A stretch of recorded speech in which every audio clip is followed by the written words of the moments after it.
मार दिया गया। मैं पूछना चाहता हूँ पूरी कायनात आलम से, अगर तुम जिंदगी देने की पावर नहीं रखते हो तो किसी की जान लेने का हक तुम्हें किसने दे दिया है? बेटियां अगर पैदा होती हैं इसमें माँ का क्या कसूर होता है? अगर बेटियां दुनिया में आ रही हैं तो इसमें माँ की खता क्या है? कितनी बेटियों को इसलिए तलाक दे दिया जाता है कि उनके शिकम से बेटियां ही बेटियां पैदा हो रही हैं। मैं कहना चाहता हूँ जो दुनिया में बेटियों को बोझ समझ रहे हैं, जरा तारीख का ये बात पलट करके देखें। अगर बेटियां बोझ होती तो खुदा महबूब के आंगन में कभी 4 बेटियों जैसे फूल न खिलाता। अगर बेटियां ऐब होती तो खुदा महबूब को 4 बेटियां अता न करता। आज मैं कहना चाहता हूँ आप अल्लाह से बेटे मांगते हो सिर्फ इसलिए कि बेटे बुढ़ापे का सहारा होते हैं। मांगो बेटे, तुम्हारा हक है, लेकिन रोके अल्लाह से बेटियां भी मांग लिया करो, इसलिए कि बेटे बुढ़ापे का सहारा होते हैं, बेटियां आखिरत का सहारा हुआ करती हैं। बेटे दुनिया का सहारा होते हैं, बेटियां उकबा का सहारा होती हैं। बेटे बुढ़ापे में काम आते हैं, बेटियां जहन्नम से बचाने में काम आया करती। नारे तकबीर, नारे रिसालत, जश्न ईद मिलादुन नबी। दिल के फपोले जल उठे सीने के दाग से, घर को आग लग गई घर के चिराग से। जरा हट के जाए, मैं इतने बोल लूंगा, इसकी बहस कम कर दो, आवाज दे सकते हो तो दे दो, इको हल्का करो, मेरी आवाज समझ में आनी चाहिए। तवज्जो है सारे लोगों की। आज कंडीशन कौम की है, माफ कीजिएगा, अभी परसों की बात है, एक बाप ने 2 बच्चों को जहर दे के मार दिया, और ताज्जुब ये है कि हुजूर का कलमा पढ़ने वाले लोग हैं। ये हाल हो गया। आज मौत नहीं रह गई है, आज एक बाजार बना दिया गया है इंसानियत का, तमाशा बना के रख दिया गया। याद रखो मुसलमानों, कामयाब हमारी जिंदगी हम तभी होंगी जब हुजूर के दिए हुए तरीकों को अपनाया जाएगा, वरना 1000 जलसे लाखों महफिलें कोई नतीजा नहीं। तभी तब्दीली आनी है जब मयारे जिंदगी मुस्तफा का किरदार होगा। मैं अगर अभी पूछ लूं ना कितने लोगों को दुआए कुनूत आती है, तजवीज की रियायत से बंदे खड़े होकर सुनाते, कसम खा के कहता हूं 95% बच्चों को, लोगों को यहाँ पे दुआए कुनूत तजवीज की रियायत से नहीं आती। और ये हमारी कौम का अलमिया है, और जिन्हें नमाज नहीं आती वो ये फैसला करेंगे कि कौन हक पे है और कौन नहीं। मरना है, मरना एक दिन, दीन ऐसे नहीं फैला। हुजूर के सहाबा में कोई जाहिल नहीं था, सारे इल्म वाले लोग थे। और दौरे फारूक आजम का हाल तो ये था कि बाजार में गैर फकीह को आने की इजाजत नहीं थी। ये दौर इस्लाम ने देखा है, और आज भी ये दौर इस्लाम को देखना पड़ रहा है कि उसके चाहने वालों को 95% नमाज नहीं आती। ये अलमिया है हमारा, और हमें जन्नत फ्री में चाहिए। किसी का बाप जन्नत नहीं दे सकता है। एक जनाजा उठता है ना, एक जनाजा 1000 लोग जनाजे के साथ होते, और नमाज में कितने खड़े होते? 10%। कोई दीवार के इधर खड़ा, कोई पेड़ के नीचे बैठा, कोई कहता जी जल्दी पढ़वा दो, तो ये जो बाहर खड़े क्यों आए?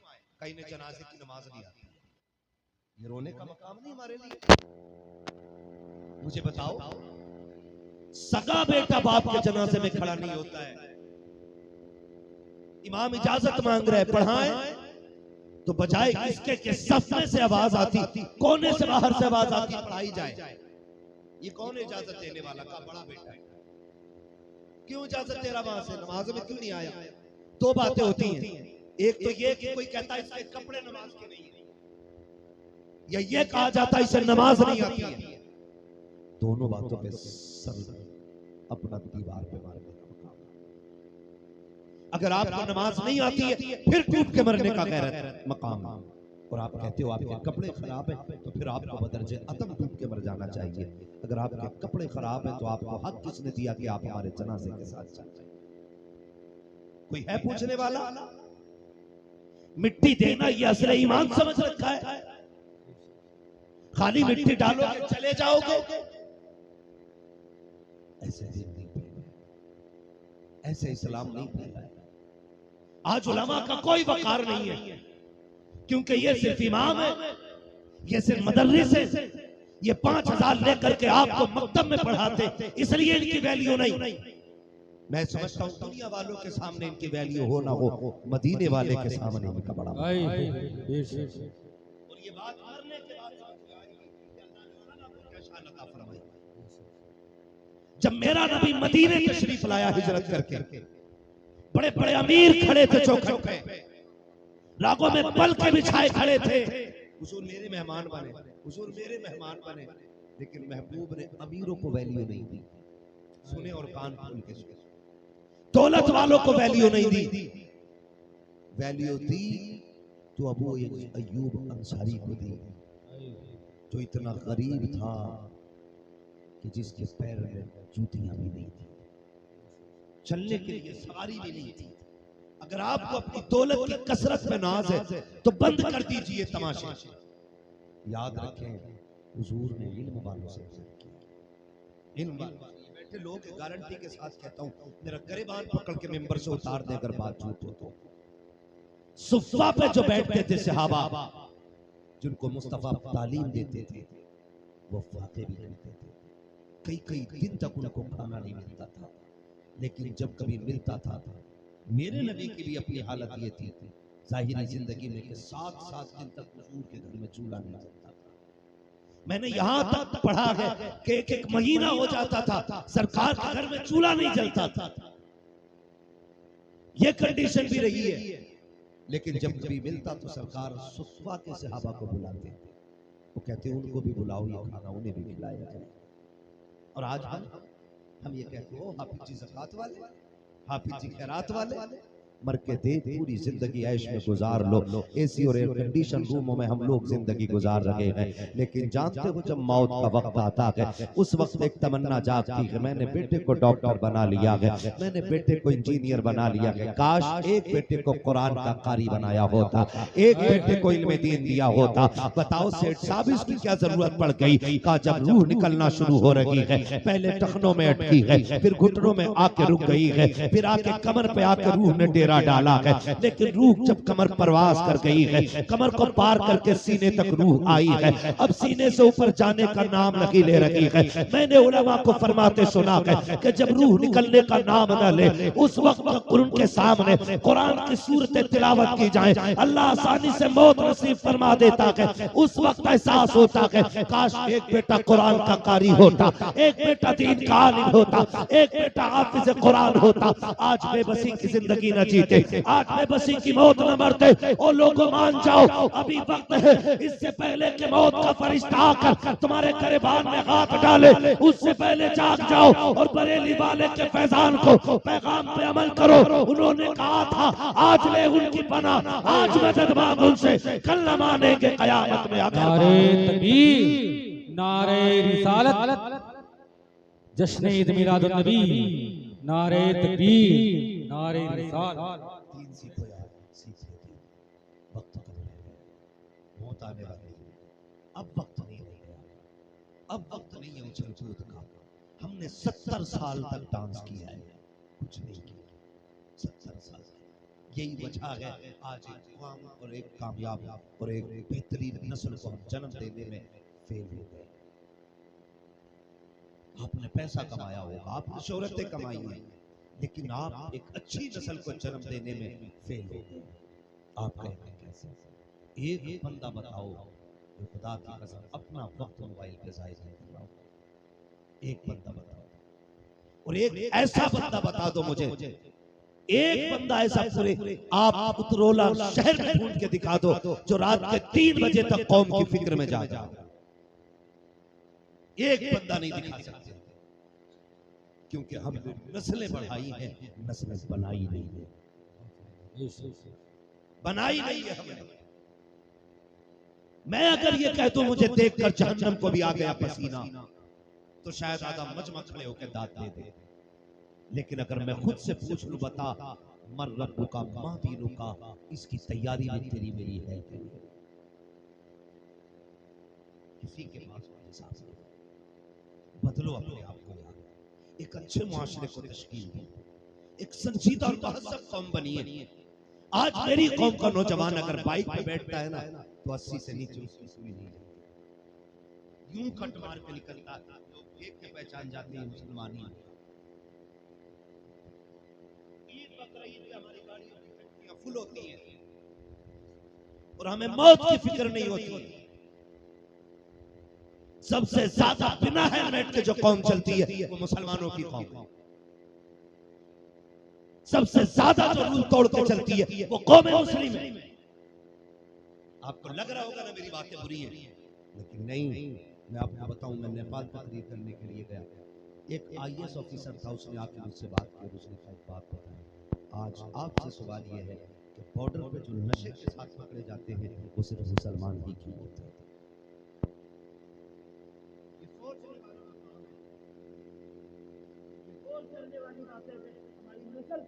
खड़ी हो गई है। अगर हम समझाने पे आ जाए, हमारी कौम का जवान खड़े होकर कहता बियर ही तो पी है और क्या पी लिया, ये तो एनर्जी ड्रिंक है, बियर पीने से क्या खराबी आ गई, मौलवी ये शराब नहीं। मैंने कहा शराब का एक कतरा अगर एक बाल्टी पानी में भी गिर जाए ना तो ये कतरा पूरी बाल्टी पानी को नापाक कर देता है। आप बात करते हो बियर, आज मेरी कौम कहां नहीं डूबी है, मुझे बता तो सकी। इसको नशे ने तबाह किया, इसको रिश्तों ने, नाजायज ताल्लुकात ने बर्बाद कर दिया। क्या बताओ तो सकी 70% रिश्ते क्या लव मैरिज के नाम पे नहीं हो रखे हैं, चैटिंग की बुनियाद पर रिश्ते नहीं हो रखे हैं, व्हाट्सएप और वीडियो कॉल के जरिए क्या तेरे मेरे घर की इज्जत रातों रात नीलाम नहीं हो रखी है। कौन सा नशा रखी है। आज मोहम्मद अरबी का कलमा पढ़ने वाला टिकटॉक पे आकर के डांस की वीडियो बना करके 70,000 फॉलोवर बना के फख्र से कहता है कि मैं एक हिंदुस्तान का इज्जतदार नागरिक बन गया हूँ। 70,000 लोग मेरे फॉलोवर हैं, 70,000 लोग 18 घंटे में मेरी वीडियो देख लेते हैं। मैंने कहा सुन, तेरी एक वीडियो को 70,000 देखे या 70 लाख देखे, तेरे एक कदम को तेरे कंधे पे बैठे हुआ एक एक फरिश्ता देख रहा है। जो तू करता है वो भी लिखा जा रहा है, जो तू करके भूल जाता है वो भी लिखा जा रहा है। तूने अच्छा किया है वो भी लिख लिया गया, तूने बुरा किया है वो भी लिख लिया गया। ये रीलें तो मिट जाएंगी लेकिन कंधे का लिखा हुआ ये मिटाया नहीं जा सकता है। जब कयामत के दिन ये पूरी रील धोई जाएगी उस वक्त कोई बचाने वाला नहीं होगा। ये 70,000 बचाने नहीं आएंगे, 60,000 बचाने नहीं आएंगे। अगर बचाएगा तो अमीना का लाल बचाएगा। इसलिए मेरे इमाम ने कहा था आज ले उनकी पना, आज मदद मांग उनसे, कल न मानेंगे कयामत में अगर मान गए। बहुत बेशक सुभान। अपनी जिंदगियों को बेहतर करो और आखिरत की तैयारी। मुझे इससे कोई सरोकार मारे, आप क्यों नहीं उछल रहे, मत कूदो, मत बदल दो अपने आप को। इस्लाम इतना सस्ता नहीं जितना समझ रखा है, जितना समझ रखा। माफ कीजिएगा, हमारे कपड़े देखिए, आप ईद का दिन होता ना तब भी कुत्ता ड्रेस पहनती है, कुत्ता ड्रेस, ऐसे कपड़े पहन के निकलते, गैरत आती है। हमें ईद के दिन भी कुर्ता पजामा नसीब नहीं हुआ, ईद के दिन भी हम मुसलमान न बन सके। हम जी हवा में रहे और फिर कह रहे फलां ने मार दिया, फलां ने मार दिया। सुने इन्नल्लाह ला युगय्यिरु मा बिक़ौमिन हत्ता युगय्यिरु मा बिअनफुसिहिम व इज़ा अरादल्लाहु बिक़ौमिन सूअन फला मरद्द लहु। मैं नहीं कह रहा, कुरान कह रहा है, ये मेरा ऐलान नहीं, कुरान का ऐलान है। मोहम्मद कौले खुदा, फरमान न बदला जाएगा, बदलेगा जमाना लाख मगर कुरान न बदला जाएगा। अल्लाह उस कौम की हालत उस वक्त तक नहीं बदलता है जब तक कौम अपनी हालत बदलने के लिए खुद कोशिश न करे। क्या कोशिश हमारी नहीं, दीन इतना सस्ता नहीं कि हमारी सूरतें नहीं बिगड़ी। ये करम है हुजूर का हमारे नाम के घर के नाम घर के दरवाजे पे हमें अभी तक जहन्नम ही नहीं लिखा गया, वरना पहली उम्मत गुनाह करती थी दरवाजे पे लिख दिया जाता था जहन्नमी। आ रहा है हाँ, जिसने पूरी रात बिस्तर पे लेट के मोबाइल में फिल्म देखी वो सुबह के इमाम से कहता जी तुम्हारे नमाज पढ़ने का तरीका तुम्हारी किरात दुरुस्त नहीं है, बदलो अपने आप को यार, खुदा लौट आओ जिस जगह पे चले गए वो हमारी नहीं है, वो हमारी नहीं है, वो हमारी नहीं है। हुजूर आए कायनात मुस्कुराए, हुजूर ने उम्मत के हाल को देख के आंसू गाए थे, या अल्लाह इतने बुरे हालात और 63 साल मालिक कितने कम वक्त में दुनिया कैसे सवारी जाएगी। अल्लाह ने फरमाया इक़रा बिस्मि रब्बिकल लज़ी खलक़, पहला ऐलान जो हो रहा है गोया बता दिया महबूब, इन्हें इल्म दे दो, हर बुराई का खात्मा खुद ब खुद होता चला जाए। जिस कौम को इकरा कह करके खिताब किया गया था, आज वो कौम सबसे ज्यादा जाहिल है, आज वो कौम सबसे ज्यादा पीछे है। जिस कौम को पढ़ने का हुक्म दिया गया था, आज वो कौम अनपढ़ है। लेकिन मिजाज हमारा हो गया, नहीं कोई जरूरत नहीं, देखा जाए कोई नहीं देख पाएगा, मेरे लाल कोई नहीं देख पाएगा। छोटे से बड़े मैं सबसे कहना चाहता हूँ, खुदारा कब्र में कोई किसी को नहीं देखेगा, सबको अपनी अपनी चाहिए, सबको अपनी अपनी हिसाब से। कोई नहीं आना है कब्रों में, जैसी करनी है वैसी करनी है। इस्लाम बहुत मुश्किल से हुजूर ने जब देखा बेटियां कत्ल की जा रही है, माओ का कोई वकार नहीं, बाप की कोई इज्जत नहीं, हुजूर ने वकार की, इज्जत होगी महराज को उसको अता फरमाया, फिर जाकर के बेटियों को वकार मिला। आज कंडीशन हमारी है, आज कंडीशन ये, हमारी बेटी नकाब पहन के गैर के साथ कोर्ट मैरिज कर ले रही है, कोर्ट मैरिज कर ले रही है, और कौम चीखती रहती है।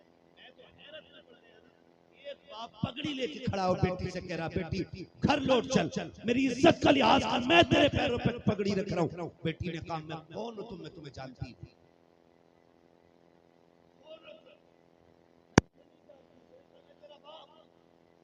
उसने कहा मेरी सफेद दाढ़ी का ख्याल कर, इससे मेरा कोई लेना देना नहीं। ये कौम बनाई हमने, एक रात के नारे और कूदने से कुछ नहीं होने वाला, साल में एक बार कूद लेने से कुछ नहीं होगा, एक एक लम्हे के लिए तैयार होगा। खुदा की कसम अगर हम बेदार होते, हमारी बेटी में ये जरूरत नहीं थी कि वो पगड़ी बाप की ठुकरा के कह देती तू कौन है, तुझसे मेरा कोई रिश्ता ही नहीं। कल की बात है, कल की एक खेत में बच्ची की लाश हो क्या गया है, हमारे होटल भी बड़े बड़े, हमारे मुंबई और पुणे में रहने वालों की इमारतें भी बड़ी बड़ी हैं, लेकिन इस कौम ने आज तक बेटियों के लिए महज़ब इदारे नहीं बना सकी।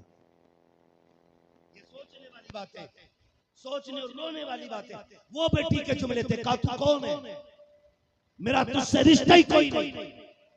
एक आज की बेटी है, कल की बेटी है। तुम्हें बताऊं कल की बेटी की कहानी, बर्दाश्त करोगे? कल की बेटी की तारीख का ये बाप पलट के देखो, मोहम्मद बिन कासिम का दौर है, तो जो है सारे चल लो आगे, बुरा नहीं लग रहा है ना, लग तो रहा है बुरा। सोच रहे होंगे मौलवी जन्नत बांटने बुलाया था, ये तो छीनने के चक्कर में लगा है। मुझे पता मेरे बेटे जन्नत सस्ती नहीं है, अगर कोई फ्री बांट रहा हो तो मुझे भी उसका नंबर दो, मैं भी परिवार वालों के नाम करा लूं। हाँ, जन्नत सस्ती हो तो मुझे भी बताओ। मुश्किल है, मुश्किल। हमारी बेटियों की इज्जत थाने में चली गई, जो बाकी बटी बेटियां जो बची वो जेलों में, और खुल के ये बात कही गई कि हम इनकी बेटियों को अपने बच्चों की माएं बनाएंगे, और ये कौम फिर भी नहीं जाती। हम फिर भी पार्टियों में बियर पीते रहे, रात के 3 बजे तक मोबाइलों के नशे में डूबे रहे। दोनों नशे, मोबाइल का नशा हो, शराब का नशा, दोनों नशे। नशे की पहचान ये जिसके बगैर रहा ना लत होती है। मोबाइल के बगैर रह सकता है? बंद करके दिखा दो मोबाइल के बगैर, 24 घंटे किसी को पागल हो जाएगा। ऐसी लत पड़ गई है हमारी कौम को मोबाइलों की। बेटे तो बेटे, बेटियों पे भी इतने बड़े बड़े मोबाइल। कोई पूछने वाला है इनसे कि तुझे इतने बड़े मोबाइल की जरूरत क्या पड़ गई? कौन सी फैक्ट्री है तेरी जो तेरे क्लिक के बगैर बंद हो रही है? कौन सा बिजनेस है जो मोबाइल के बगैर ठप हो गया? जिन बेटियों के हाथ में कुरान होना था, उन बेटियों के हाथ में मोबाइल आ गए, तो बेटियों को बचाएगा कौन? और बीवियों के गुलामों ने वो हद कर दी कि घरों के अंदर सीरियल चालू किए, जो आग बाहर नहीं लगी थी वो घर के अंदर लगी।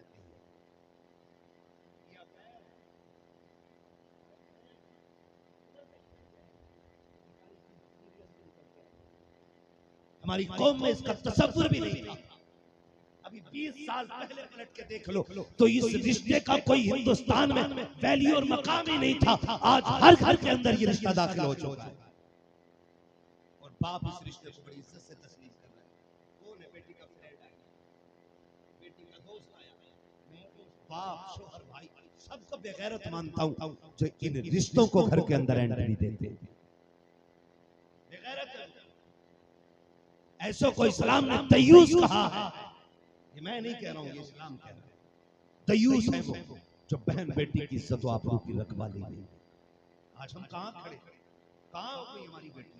कितनी बेटियां मुर्तद हो गई, कितनी बेटियां बेदीन होती जा रही हैं। किसी को तालीम के नाम पे बहकाया गया, किसी को ट्यूशन के नाम पे लूट लिया गया, कोई जॉब के नाम पे छीन ली गई बेटी, कोई सर्विस के नाम पे बेटी छीन ली गई, किसी को कहा कि तुम्हें काम दिया जाएगा इसलिए बेटी छीन ली गई। मेरी कौम के नौजवानों जाग जाओ, खुदारा अगर तुम किसी जगह पर अपनी जगह मजबूत होते तो बहन बेटियों को मजदूरी करने की जरूरत नहीं होती। अगर तुम वाकई मर्द होते तो बेटियां ऑफिस में जाके जॉब नहीं करती। अगर तुमने घर की जिम्मेदारी संभाली होती तो बेटियां सर्विस के लिए बाहर न निकलती। मैं ये नहीं कहता बेटियां निकलने वाली गलत होती हैं, नहीं, इनके निकलने का नाजायज फायदा उठाया गया है, इनकी जॉब का नाजायज फायदा उठाया गया इसलिए कि बाप बेगैरत था इसलिए बेटी को जॉब के लिए निकलना पड़ा, भाई निकम्मा था इसलिए बहन जॉब के लिए निकली। क्या बहनों की कहानियां ये नहीं है कि वो कमा करके भाइयों को पढ़ा रखी है? क्या बेटियों की कहानी ये नहीं है कि वो कमा करके घर चला रखी है? मैं कहता हूँ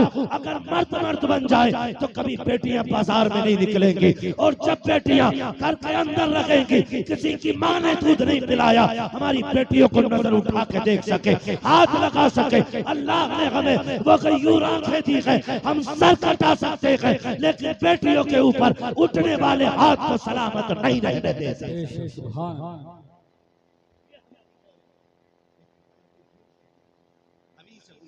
हमने नहीं कमाया, हमने पूरी जिंदगी मोबाइल चलाया, लाश हमने बेटियों की कमाइयां खाई। कितने बड़े नामर्द हैं वो लोग जो बहन बेटियों की कमाइयों में पल पल। निकलो इन चीजों से, मर्द बनो, खुद कमाने के आदि बनो। दौलत बड़ी चीज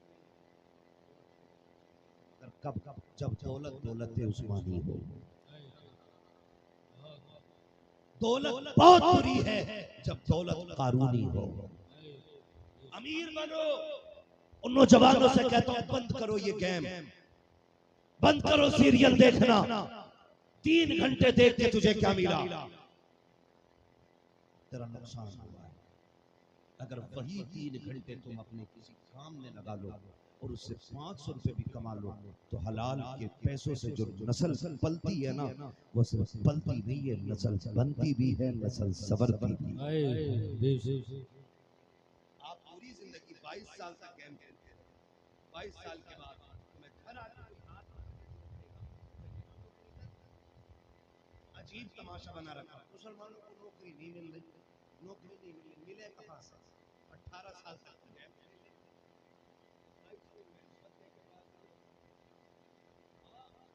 11th में तुमने नकल की, साइंस का तुम्हें एक वर्ड नहीं आता है, तो तुम निकाले नहीं जाओगे इंटरव्यू में, तो क्या तुम्हारा कोई बाप लगता है जो कोई ना तुम्हें जॉब देगा? काबिल बनो, काबिल। मिसबाही साहब को देखो, इतनी लंबी दाढ़ी है, हाँ, IAS ऑफिसर है, हिंदुस्तान जानता है। दाढ़ी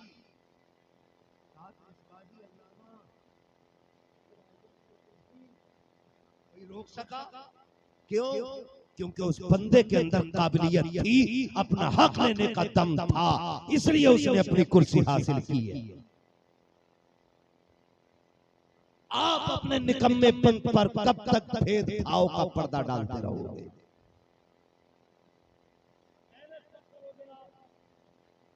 18 घंटे पढ़ना पड़ता है, 18 घंटे। IPS बनने के लिए 22 घंटे आंखें फोड़नी पड़ती है, तब जाकर के इज्जत की कुर्सी मिलती है।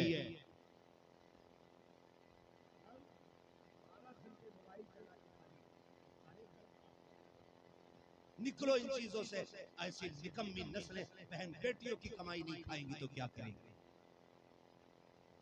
उस बेटी के वो जुमले आज भी सीना छलनी करते। उसने कहा था, नहीं जी, एक बच्ची ने अपना स्टेटमेंट डाला और उसने कहा कि बताओ, जब मुझसे मुस्लिम शादी करने तैयार नहीं, अगर मैं किसी गैर मुस्लिम से शादी कर लूं तो फिर कौम के पेट में दर्द तो नहीं होगा?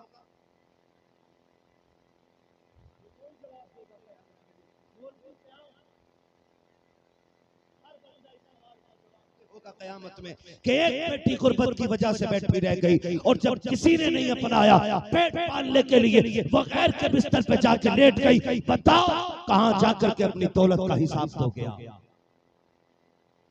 कौन करेगा इस दर्द की बातों को? ये बातें कड़वी भी लगती है, बुरी भी लगती है। मान जाओ भाई, निकाह इतनी सस्ता कर दो कि हर बेटी के सीने में उम्मीद की किरण जाग जाए। ब्याह इतने आसान कर दो, गरीब से गरीब की बेटी ये कह सके शुक्र अल्लाह ने हुजूर की उम्मत में पैदा किया। जहां दौलत देख के नहीं किरदार देख के बहू बनाया जाता है। करो तो ऐसे, लेकिन माफ कीजिए, गरीब की बेटी शरीफ होती है, हजार ऐब निकाल कर ठुकरा दी जाती है। अमीर की बेटी बदचलन भी होती है तो दौलत का पर्दा डाल के घर की बहू बना दी जाती है। एक ऐसे रिवाज को हमने जन्म दे दिया, एक ऐसे दौर में हम आ गए हैं कि दौलत ही सब कुछ हो गई है। पैसे ने कहां से कहां लाके खड़ा कर दिया। लोगों की जिंदगी का सौदा पैसा कर रहा है। मैं आपसे अगर बात करूं, हर कोल्ड ड्रिंक से लेकर के स्टिंग तक, आप जितने भी फास्ट फूड उठा के देख ले, आज पूरी दुनिया सोशल मीडिया पे चीख रही है कि कैंसर इससे हो रहा है, ब्लड प्रेशर हाई इससे हो रहा है, कोलेस्ट्रॉल इससे बढ़ रहा है, हार्ट अटैक इससे आ रहे हैं। लेकिन कोई रुक रहा है नहीं ना। ना बनाने वाली कंपनियां बंद हो रही हैं, ना खाने वालों के मुंह रुक रहे हैं। जानते हो क्या? एक ऐसी नई चीजें लाई गई कि ऐसा जायका पैदा करो कि जिसका नशा इनकी जबानों को लग जाए।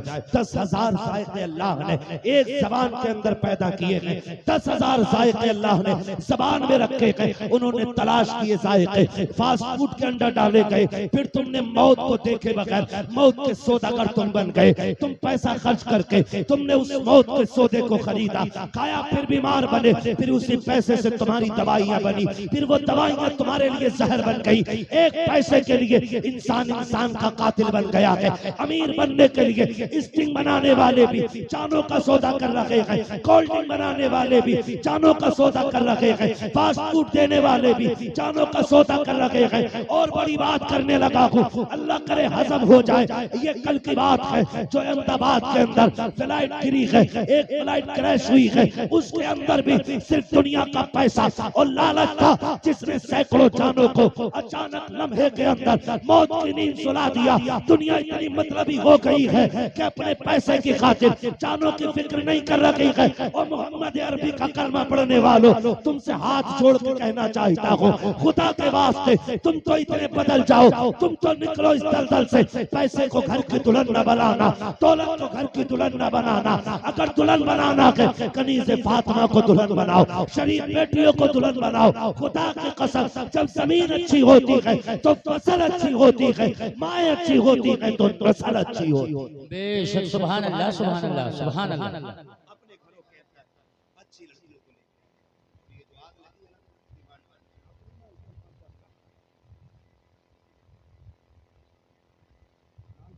ना डिमांड पैसे की होगी, जहेज की डिमांड। वही ना, वही तो तरीका है। ऐसे पकड़ लो या फिर ऐसे पकड़ लो, बात तो वही है ना। पकड़ तो कहां नहीं गया है, जहेज के नाम पर अजीब ये गैर की होती है, लिस्ट बना के रखते हैं। देखो जरा, ये देखो ना, कुछ नहीं है, बस ये छोटी सी लिस्ट, ये छोटी सी लिस्ट बेटी वाले की कमर तोड़ देती है। बेटी पालना खुद में बड़ा मुश्किल काम है। क्या उसने कम किया है कि एक बेटी 18-25 साल की पाल के तुम्हारे हवाले फ्री में कर रहा है? क्या ये उसका एहसान नहीं है? ऊपर से उस पे 10-20 लाख का कर्ज करा करके उसकी बेटी लेके आ रहे हो और कह रहे हो हम रसूलुल्लाह के जन्नत रसूलुल्लाह की। कयामत में पता चलेगा कि होगा हिसाब कैसा है। धोखे में मत रहना। अगर कोई तुम्हारी दिखा गया है ना,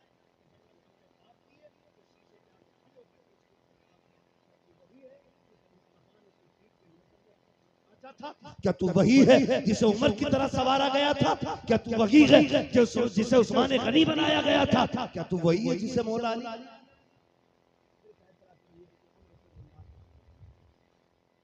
धोखे में ना रहना, बहुत मुश्किल है। हिसाब से वो तो बात में होकर वो निकलने से काम शुरू होगा। अमल अच्छे होंगे बहुत आसानी से आ जाएगी। अमल खराब हुए ना, मैंने 3-3 दिन तक लोगों को देखा। अल्लाह ईमान वालों को खैर की मौत नसीब फरमाए। लोगों, हुजूर की जब साल का वक्त आया ना, मलकुल मौत ने अपना काम करना शुरू किया और हुजूर की पेशानी पे हाथ रखा। इतनी तकलीफ दी आपका फरमाते, इज़राइल क्या मेरी उम्मत को भी इतनी तकलीफ होगी जितनी मुझे हो रही? मलकुल मौत ने कहा, हुजूर आपको तो कुछ भी तकलीफ नहीं दी जा रही।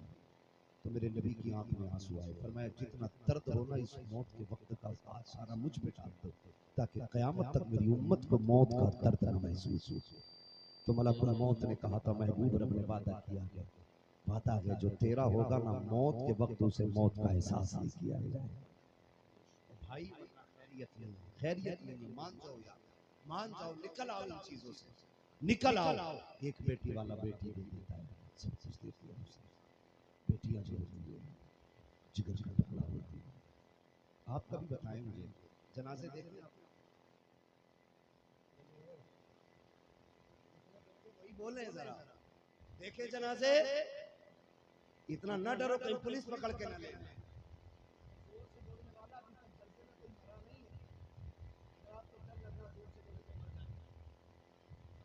ये तो बोले जनाजे देखे, आपने बच्चियों के भी जनाजे देखे होंगे, आप मुझे बताएं।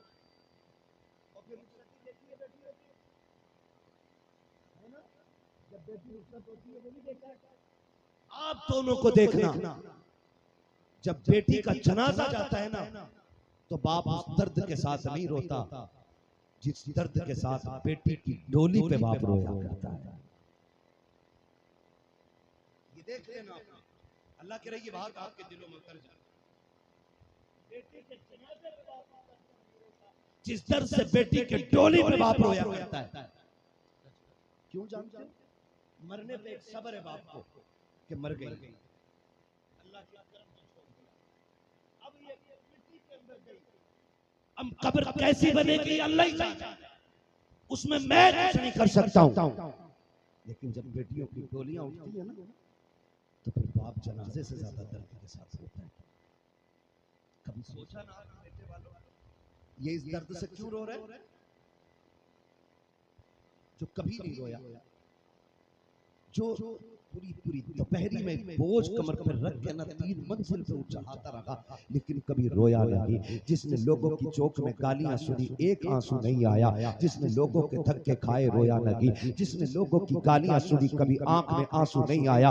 आज बेटी की रुखसती हो रही है, सारे मेहमान मुस्कुरा रहे हैं, ये बाप क्यों रो रहा है जानते हो? कभी देखो तो सही, जब बेटियां रुखसत होती हैं, बाप कभी दीवार से लग के रो रहा है, कभी किसी पेड़ से लिपट के रो रहा है। खुदा की कसम, बाप बेटियों की रुखसती नहीं देख पाते हैं। मैंने देखा है बाप बेटी की रुखसती पे इस दर्द से रोया करते हैं कि कलेजे फट जाया करते हैं। अगर पत्थरों के आंसू होते तो दीवारें भी उनका दर्द देख के रोने लग जाती। और बेटे वालों, कभी बाप से पूछो क्यों रो रखा है, तो बाप बताएगा जो बेटियां दफन हो जाती हैं, बाप को सब्र होता है, लेकिन बेटी पे इसलिए रो रहा हूं, मैंने 18 साल सीने से लगा के पाला। और बेटो वालों, तुम क्या जानो, जब मैं परदेश से पलट के आता था, पूरा घर सोता था, मेरी बेटी मुझे जाग के मिलती थी। रात को 1 बजे भी आया, मेरी बेटी ने कहा अब्बा भूख लगी होगी। मैंने कहा हाँ बेटी जल्दी खाना ला दो। बेटी ने कहा अब्बा ठहर, मैं तेरे लिए ताजी रोटी बना देती हूँ। इसने रात के सन्नाटे में जाग करके मेरे लिए ताजा खाना बनाया। ये कभी मेरे लिए थकी नहीं थी, जब भी मैं आता था तब मेरी खिदमत के लिए हाजिर होती थी। आज मैं इसलिए रो रहा हूँ, मैंने 18 साल इसे सीने से लगा के पाला। और लोगों, जब मैं इसके लिए 150 का जोड़ा लाया, तब भी ये मुझे सिपट के मुस्कुराती थी। जब मैं 300 का कपड़ा लाया, तब भी ये मुझे देख के मुस्कुराया करती थी। आज मैं इसको अपने घर से जुदा कर रहा हूँ। अल्लाह जाने आज के बाद मेरी बेटी की जिंदगी क्या बनेगी। रोना इस बात पे आ रहा है कि आज तक मैंने अपनी बेटी को भले सूखे लुक़मे खिलाए हैं, लेकिन बेटी को शहजादी बना के रखा था। मैंने अपनी बेटी को चटनी खिलाई थी, लेकिन रानी बना के रखा था। आज पराए घर जा रही है। रो इस बात पे रखा हो, लोग तो अमीर हैं, पैसे वाले हैं, लेकिन फिक्र ये सता रही है, ये सोच के रो रहा हूँ आज के बाद मेरी बेटी को लुक़मे पहले मिलेंगे या गुर्बत का ताना पहले मिलेगा। आज इस चीज ने रुला दिया कि मेरी बेटी को इज्जत मिलेगी या ठोकरों में रखा जाएगा। मैं रोज बात पे रहा हूँ, मेरी बेटी का पेट पहले भराया जाएगा या गुर्बत का ताना पहले दिया जाएगा। पेटों वालों हाथ जोड़ के कहता हूँ, तुम्हें खुदा का वास्ता किसी की बेटी की आंख में आंसू न देना, किसी की बेटी पे बोझ न बनना, किसी की बेटी को रोने न देना, वरना याद रखना बेटियां रोए तो बाप को खबर हो न हो, मदीने वाले रसूल पाक को खबर हो जाया करती है। और याद रखिएगा जब कयामत का दिन होगा, मेरे नबी ने कहा है कि सारे लोग ताकत वाले एक तरफ खड़े होंगे, कमजोर एक तरफ होंगे, जालिम एक तरफ होंगे, मजलूम एक तरफ होंगे। और आका कहते हैं मैं मजलूमों के साथ खड़ा होऊंगा। याद रखो जिधर मुस्तफा होंगे उधर खुदा की सारी खुदाई मुड़ती नजर आए। नारे तकबीर, नारे रिसालत, जश्न ईद मिलादुन नबी, हज़रत अल्लामा मुफ्ती हम्मद रज़ा साहब किबला। नारे तकबीर, नारे रिसालत, सुभान अल्लाह, सुभान अल्लाह। तेरे बेटे को ससुराल में एक बार दरी न बिछाई जाए, बिस्तर न बिछाया जाए, तो कुल कायनात सर पे उठा लेता। मेरा बेटा आया था, उसके लिए बिस्तर नहीं लगाया गया। तेरा बेटा बेटा और किसी की बेटी पैर की जूती, इतरा ले जितना इतराना है। अल्लाह क़यामत में हिसाब देगा, कोई बचाने वाला नसीब नहीं होगा। तो याद रखिए,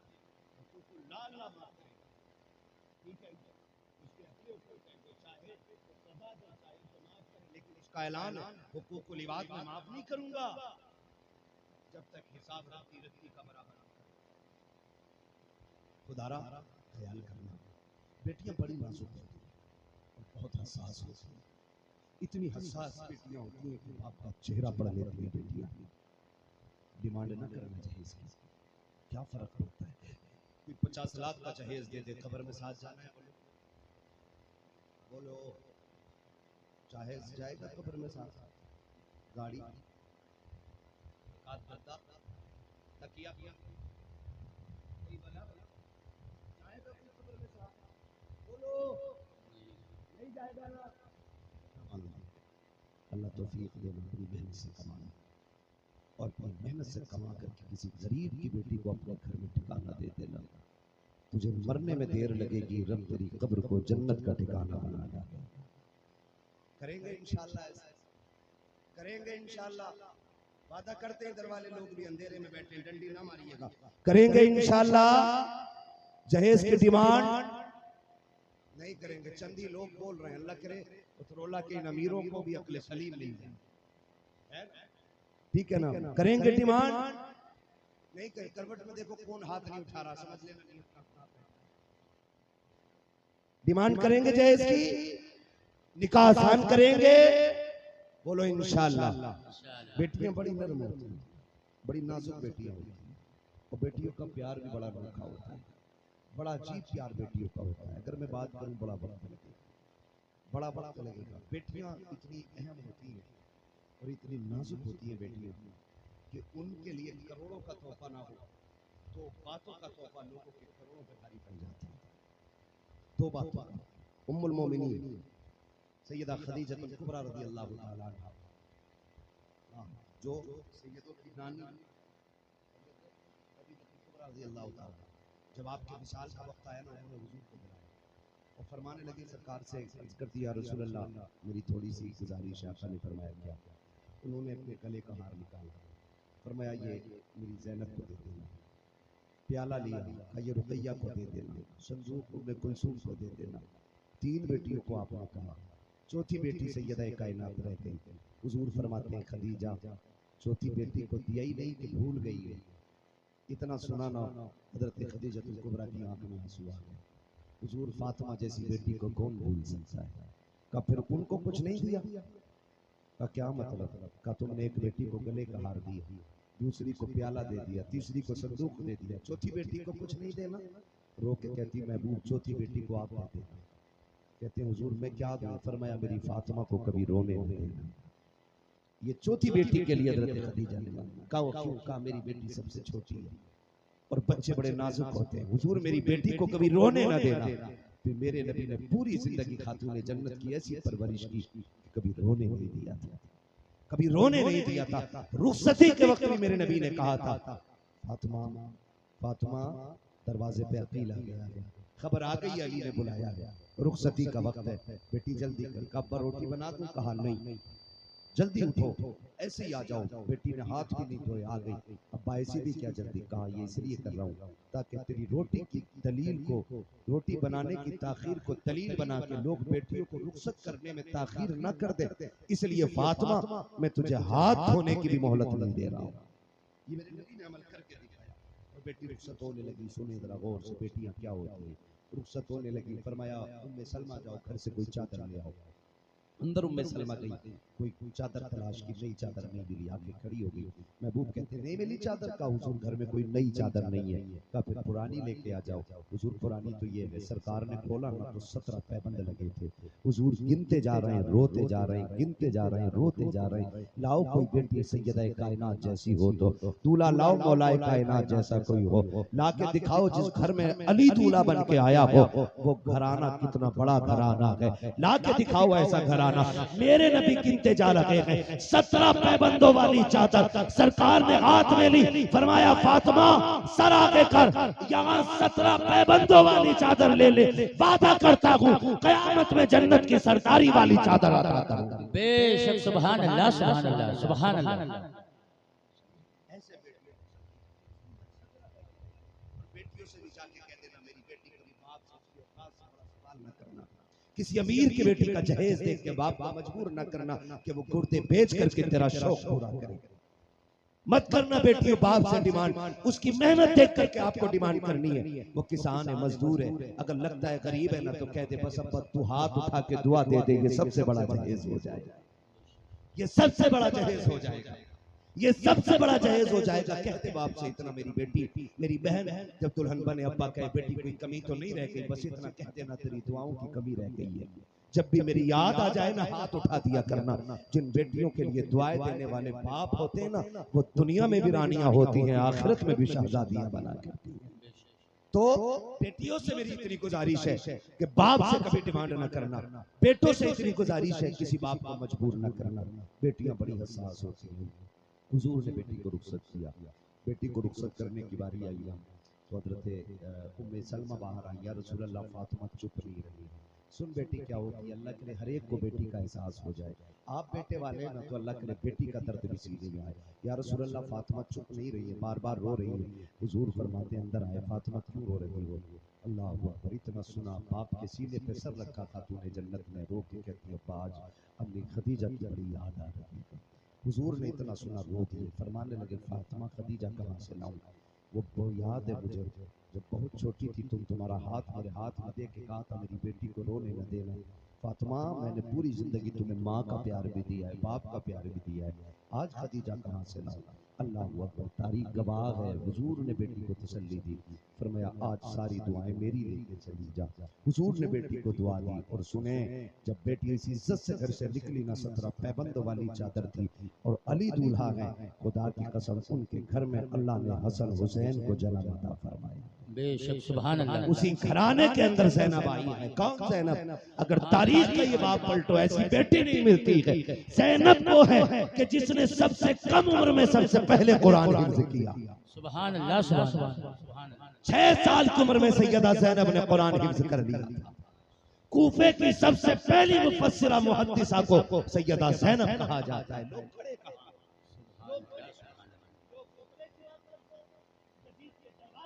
की बात करते, मैं तो कहता हूँ यजीद के दरबार का खुतबा क्या, अगर अली की बेटी बोले सारे फरिश्ते खामोश होकर उनके जुमले सुना कर। सुभान अल्लाह, सुभान अल्लाह, सुभान अल्लाह। जानते हो करबला से अपने घर के दरवाजे पे जब आई, आज तो बेपर्दगी आम हो गई, सारे अली के नाम का लंगर खाने वाले बैठे, सारे हुसैनी बैठे, अब ये कलाम सारे चादरें उतर गई। मेलों के नाम पे हमारी बेटियां बेपर्दा हो गई। क्या हुसैन पूछेंगे नहीं तुमसे कि मेरी बहन बेटी ने करबला में खानदान दे दिया था और सर का एक बाल कोई नहीं देख पाया था। तुम मुहर्रम की 10 तारीख के नाम पे बेटियों की इज्जतें नीलाम करते रहे। बताओ तुम जन्नती हो या हम जन्नती हैं?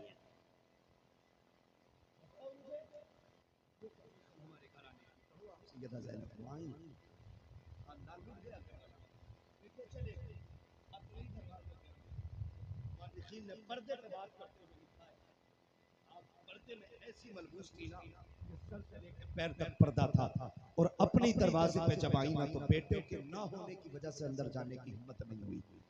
दरवाजे पे बैठ गई। जैसे दरवाजे पे बैठी ना अचानक ना दरवाजे पे बैठी अंदर से बच्चियों के कुरान पढ़ने की आवाज आ रही थी। 2 बेटियां छोड़ के गई थी।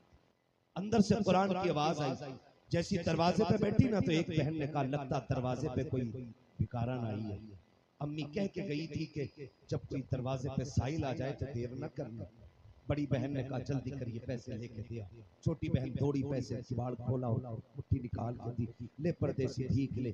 आपने कहा मैं कोई परदेसी नहीं हूँ, भिखारन नहीं हूँ। कहा फिर कैसे बैठी हो? कहा तुम्हारा कुरान सुन रही थी। इतना अच्छा कुरान पढ़ती हो? तो जानते हो तारीख गवाह है। बच्चियों ने कहा था खातून काश तूने हमारी माँ ज़ैनब का कुरान सुना होता। ये बेटियां अपनी माँ से कह रही हैं काश तुमने हमारी माँ ज़ैनब का कुरान सुना होता। का कैसे पढ़ती थी तुम्हारी माँ ज़ैनब कुरान? का तुम्हें क्या बताएं, जब हमारी माँ ज़ैनब कुरान पढ़ती थी 18 भाई दरवाजे पे खड़े होकर तिलावत सुना करते थे। जब हमारी माँ कुरान पढ़ती थी खुद मौलाए कायनात छुप छुप के कुरान सुनते थे। इतना खूबसूरत कुरान पढ़ती थी कि फरिश्तों को भी रश्क आया करता था। तारीख गवाह है उनके कुरान का आलम यह था कि तिलावत जमीन पे होती थी, तज़किरे तिलावत पे अल्लाह के अर्श पे हुआ करते थे। सुभान अल्लाह सुभान अल्लाह सुभान अल्लाह। आज कुरान रस्ता देख रहा है कुरान पढ़ने वालों। आज मस्जिदें खाली हैं, आज महराबें खाली हैं। आओ मैं तुम्हें बताऊं उसी घर में ज़ैनब पैदा हुई है। उसी घर में ज़ैनब पैदा हुई है। इतने पर्दे वाली ज़ैनब खुदा की कसम तारीख गवाह है कि करबला में 72 शहीद हुए। 72 आप ना फिर शहर ज़ैनबिया तशरीफ ले आई थी। अपने शोहर के साथ वहीं रहने लगी। जब आपके विसाल का वक्त आया बीमार बहुत ज्यादा थी। हज़रत अब्दुल्लाह इब्न जाफर तैयार आपके शोहर थे। कहने लगे खातून तबीयत ज्यादा अलील है, कहो तो डॉक्टर को दिखा लिया जाए, तबीब से मिलने। उन्होंने कहा तबीब के पास जाने की हिम्मत नहीं है। कहा क्यों? कहा हम बेपर्दा नहीं होना चाहते। तो हज़रत अब्दुल्ला इब्न जाफर तैयार ने कहा था शरीयत इजाजत देती है बीमार हो जाओ तो तबीब के सामने पर्दा हटाया जा सकता है। कहने लगे ठीक है ये वो शरीयत है जो कुल कायनात के लिए है, हमारी शरीयत इससे भी कहीं ज्यादा बड़ी है। कहा क्या? कहा ये शरीयत तुमने किसी किताब से पढ़ी होगी, मैंने शरीयत अपने भाई हुसैन से करबला में पढ़ी है। कहा क्या? कहा जब हुसैन आखिरी खुतबा दे करके मैदान करबला जा रहे थे तो मुझे बुला के कहा था ज़ैनब मेरी बहन जैसा अब तक सब्र किया है ना वैसा आखिर तक सब्र करना है। ज़ैनब मेरी शहादत पे भी ना कहीं हिम्मत न हार जाना। याद रखना बहन अब तक जैसे पर्दे का ख्याल किया है तुम फातिमा की बेटी हो, ये पर्दा ना छूटने पाए। का तुम तबीब की बात करते हो अब्दुल्ला, बात सुनो। अब्दुल्ला इब्ने जाफर तैयार, अकबर शहीद हुआ हमने पर्दा नहीं छोड़ा, असगर गए हमने पर्दा नहीं छोड़ा, ओनो मोहम्मद गए हमने पर्दा नहीं छोड़ा, अब्बास के बाजू कट गए हमने पर्दा नहीं छोड़ा, कासिम के टुकड़े हो गए हमने पर्दा नहीं छोड़ा, अकबर का कलेजा चढ़नी हुआ हमने पर्दा नहीं छोड़ा, हमारे भाई अकबर के हमारे भाई हुसैन का गला कटा हमने पर्दा नहीं छोड़ा, लाशों पे घोड़े दौड़े हमने पर्दा नहीं छोड़ा।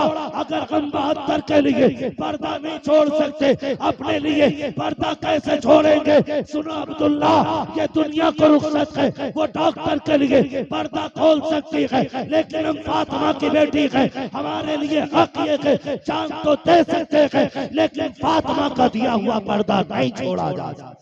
सुभान अल्लाह। नारे तकबीर, नारे रिसालत, जिक्र शुहदाए करबला, नारे तकबीर, नारे रिसालत। मेरे भाई निकाह आसान कर दो, जश्न ईद मिलादुन नबी हुजूर आए, बेटियों का बोझ खत्म कर दिया सरकार ने। एक दिन कहा था मेरी फातिमा मेरे जिगर का टुकड़ा है, कुल कायनात आज बेटी को रहमत समझने लग गई है।